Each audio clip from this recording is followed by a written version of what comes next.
Hello again and welcome to the County Seat. I'm your host, Chad Booth. Today we are going to take a bright look at energy. We recently had an energy summit in Utah and a lot happened at that summit. Let's check it out. The complexity of energy, as you all know here, it's very emotional for some people, what we do or don't do, and how we should do it, and where we should do it. All those things are things that need to be addressed, and we ought not to be afraid of having the discussion and bring, as Secretary Perry has always taught us, a little common sense to the discussion and see what is practical and what is realistic to actually accomplish, recognizing that the goals of the people out there, what they demand, what the public and the marketplace is asking for, is reliable, sustainable energy. You turn the light switch on, you want the lights to go on. They want it to be affordable. We have plenty of sources of energy, but what is it that will work in our economy that's affordable, not only our family budget, for business also. And the last thing they want is they want it cleaner. And those are the efforts we're trying to accommodate and make sure that those three goals are achieved. And this summit has helped put us on a pathway to doing that very thing. The energy infrastructure that we have in the United States today is the most complex series of devices ever created by humans. And everybody takes it completely for granted. They think it's there, it's easy, they hit a switch, it comes on, they don't think about it. It needs to be affordable. I would add safely to what Governor Herbert said on what people want out of it. And increasingly want it cleaner. Whatever debate you want to have about that, we should all leave a lighter footprint. Any way you can leave a lighter footprint, all of us ought to do everything, whether it's hiking in arches or whether it's producing electricity or natural gas. Explaining how complex it is. It took hundreds and hundreds and hundreds of billions of dollars in a century to build what we have today. I don't think Americans understand this great revolution that's happened. And as a result of it, the jobs are back, prosperity's back, and the economy's booming. And rather than being energy dependent upon countries that, quite frankly, may not have our best interest in mind, we're now sharing our energy bounty and technology with our allies, our partners across the globe. Moving our energy posture forward doesn't mean we have to crush somebody else. It does mean we can use the conjunction and we can do a good job with climate, we can do a good job with energy supply, and isn't it just a lovely time to be alive? You have so many things that are happening. We'll pick up our conversation with Dr. Laura Nelson, who's the governor's energy advisor and the executive director of the governor's Office of Energy Development. We'll be right back here on the County Seat.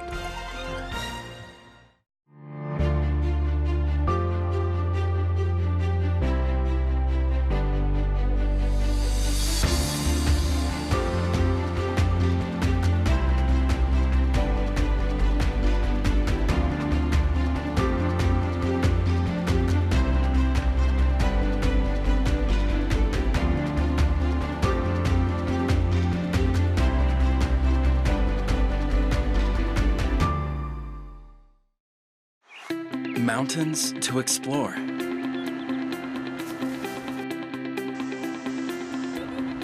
Adventure to be had.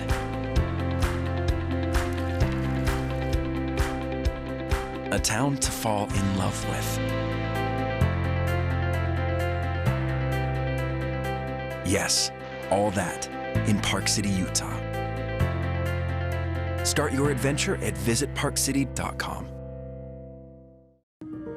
Exploring is an innate part of being human.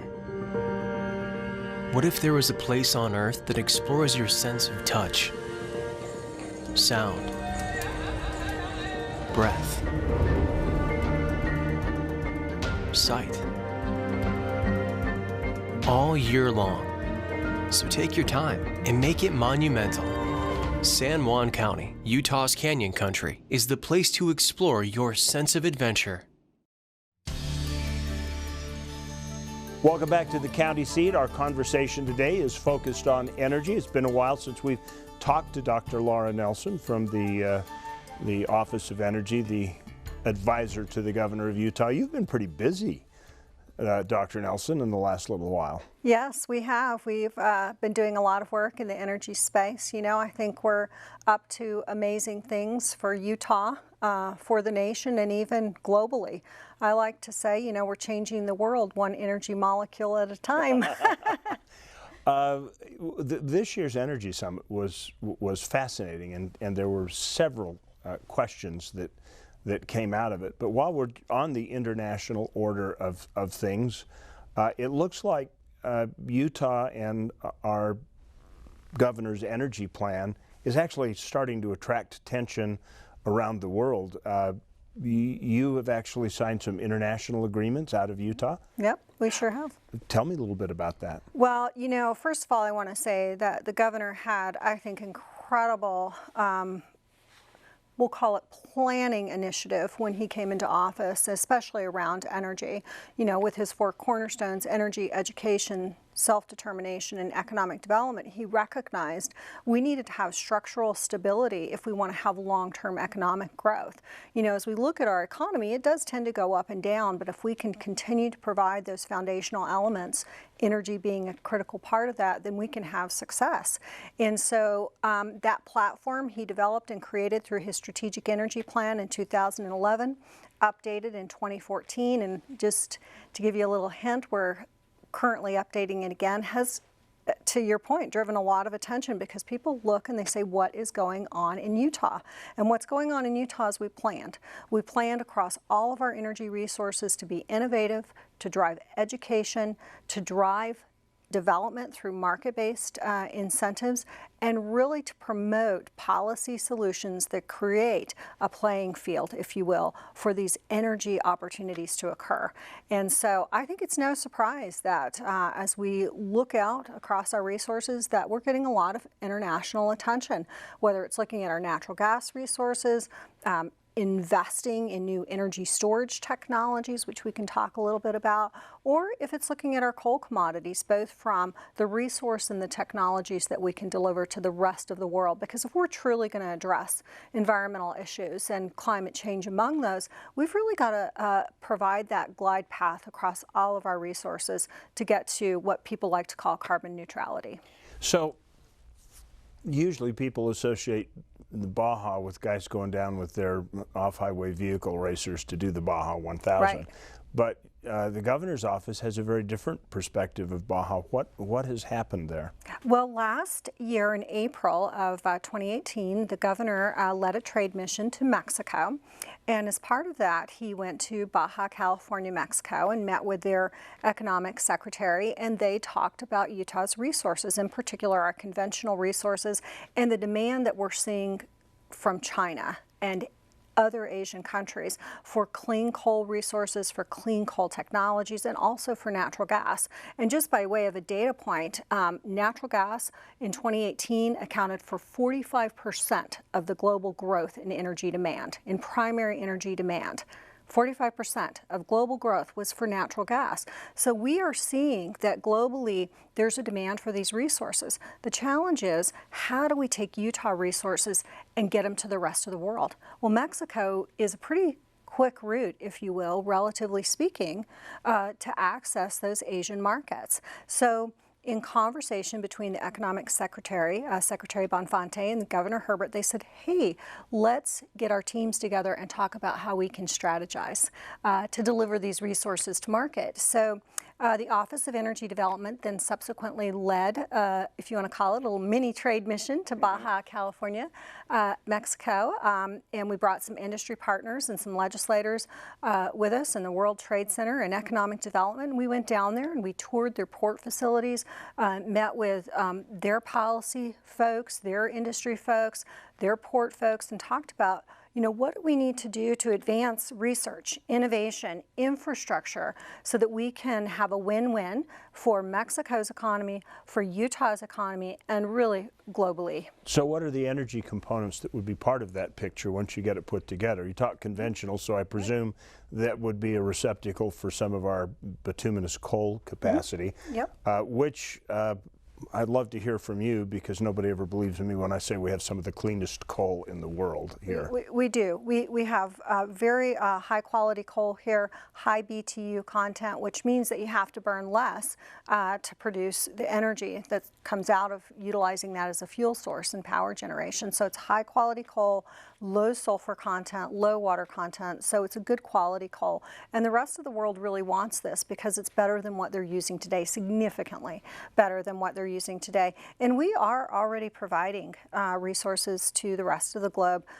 In fact, we know that one of our producers exports around 3 million tons globally out of the nearly 15 million tons that we're currently producing a year. So, and that's going through Mexico today. But are there other port opportunities like in Ensenada in Baja California, Mexico? And so our MOU really envisions that we'll partner to develop the infrastructure to do this. They obviously seem a little more receptive than Oakland. Well, you know, I think every port has its challenges, and one of the things I will say about the Baja port is it is the greenest port. I believe it is among the top green ports in Mexico. They've been awarded for the way that they operate their port. So, you know, I think that there is sometimes this consideration that if you're moving coal through a port, that it isn't a green port, and that's just not the case. The Port of Ensenada is a green port, and they do and are capable of moving coal through that port. And as we look a little bit maybe north of that port, at the port of El Sazul, which is a port to be developed, we've also got more potential to move, you know, molecules, if you will, from Utah, coal and also natural gas. Excellent. We're going to take a quick break here. Okay. We'll come back and refocus ourselves on some of the other elements of that broad energy portfolio that Utah has. We'll be right back on the County Seat.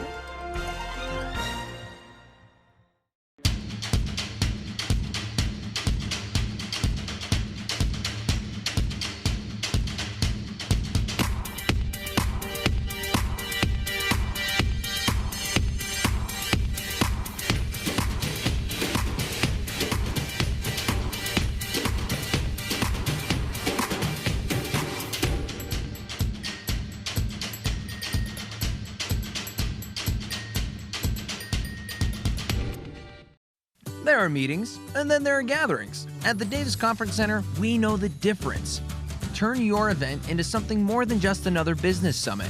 With over 70,000 square feet of flexible meeting space, state-of-the-art presentation amenities, and inspiring architecture, the Davis Conference Center is designed to deliver stellar results in a majestic setting. Take your convention to the next level. Schedule now at davisconferencecenter.com.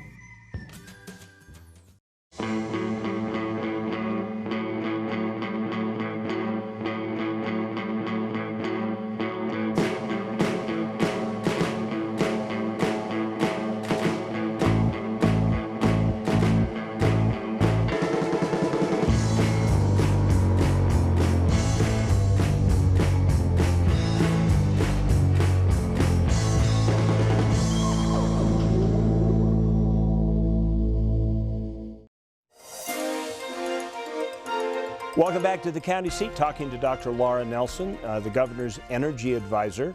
And we would like to shift our conversation here for a minute, if we may, and talk about renewable energy. We've gone into the, you know, dark subject of coal. We seem to be doing very well with it. But we have seen a lot of growth in renewable energy, part of the governor's pledge in all of the above in his approach. Yeah. What has changed since you and I first talked in the energy portfolio of Utah? Wow. Well, in the last 3 years, we have seen a significant transition in our portfolio for electric generation in particular, where we've gone from about 85% generated by coal to about 65% today. 1% from renewable energy sources to about 11% today. Much of that is driven by solar. We've seen significant investment in solar with over 2 megawatts of solar in the state today. About 75% of that is what we call utility scale, so the large solar facilities. About 25% of that are roughly 240 megawatts, I'm going to call it 250 megawatts, is rooftop solar, so what people are putting on their roofs. Today, this industry is a big deal in Utah. Over 6,000 jobs in the solar industry and over $2 billion in investment. And you know what people may not realize is since 2008, Utah has had a policy to reduce greenhouse gas emissions from its overall energy portfolio, from its electricity portfolio in a cost-effective way. So one of the things I like to point out is we're seeing this transition, which involves more efficiency in the way we operate our conventional plants. That's great news for our conventional plants.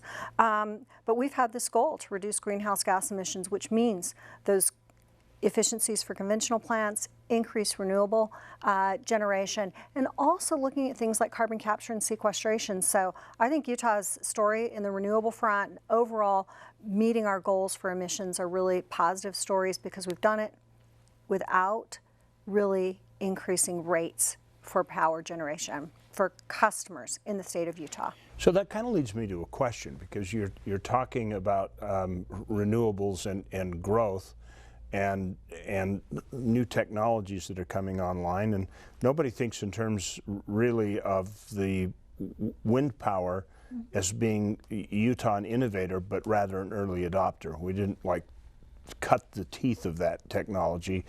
It doesn't seem like we really cut the teeth of technology in the solar sector either, but that's a different story when it comes to geothermal. Right. What's going on in that sector? Well, currently Utah is third in the country for geothermal production, behind Nevada, who's behind California. So we have a pretty prolific geothermal resource. The question is, how do we tap into it and continue to develop that resource? Well, we did receive last year a grant from the Federal Department of Energy, $140 million for an advanced geothermal observatory in Beaver County and Milford, Utah.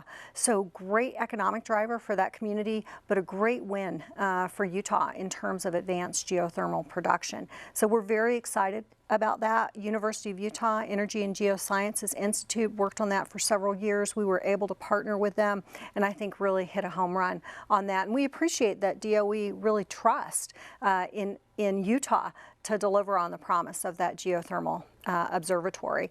And very exciting, at the Energy Summit, we had Secretary Perry, Secretary of Energy, here this year, and we were not aware, but they actually released this new GeoVision, a document that kind of outlined, what are the potential for geothermal resource in the nation, with a goal to increase geothermal production by 100% by 2050.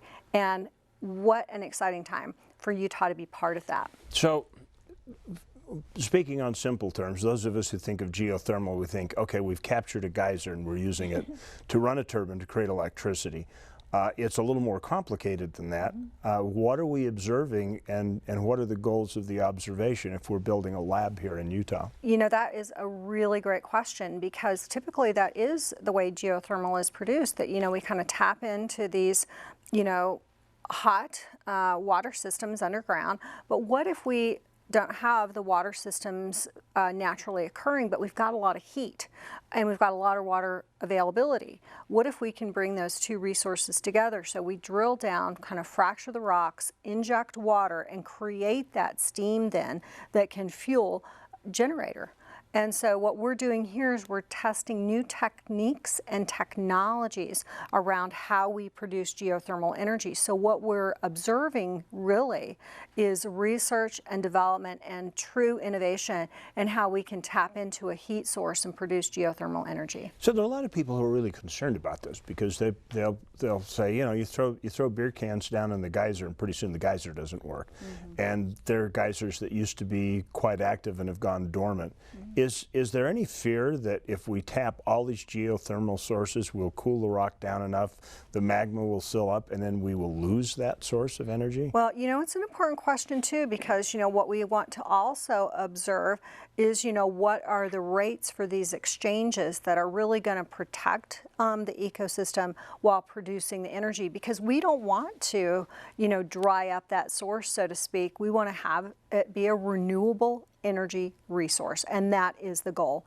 So this is about creating energy. It's about protecting the environment, both in terms of the source material for producing the energy, but also our emissions profile. And so we want to protect that resource long term. So that's one thing we'll be observing for sure. Excellent. We're going to take a quick break. We'll continue our conversation. We'll shift in yet another energy direction. We'll be right back on the county seat with Dr. Laura Nelson. All the traveling that I've done over the world, I'd still rate this locale as being one of the best. This is some of the most scenic country out there. And part of the appeal for Kanab is it's a small town. It's beautiful. People are very friendly. It's just been awe-inspiring.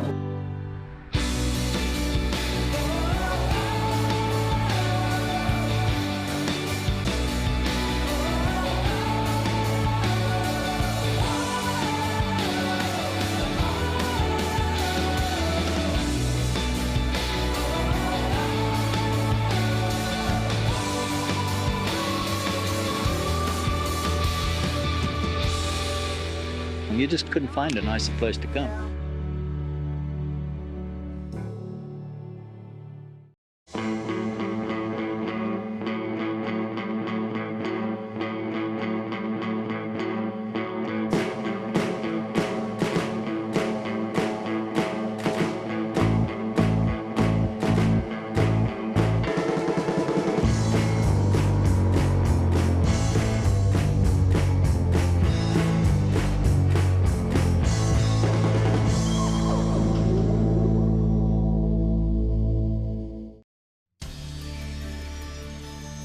Welcome back to the county seat, talking with Dr. Laura Nelson from the Utah Energy Office today.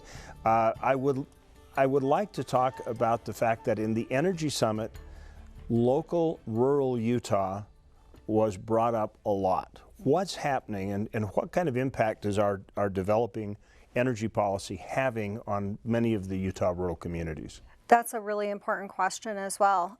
You're hitting them all today, Chad. Well, let me talk about two key things from the Energy Summit, which I think are important.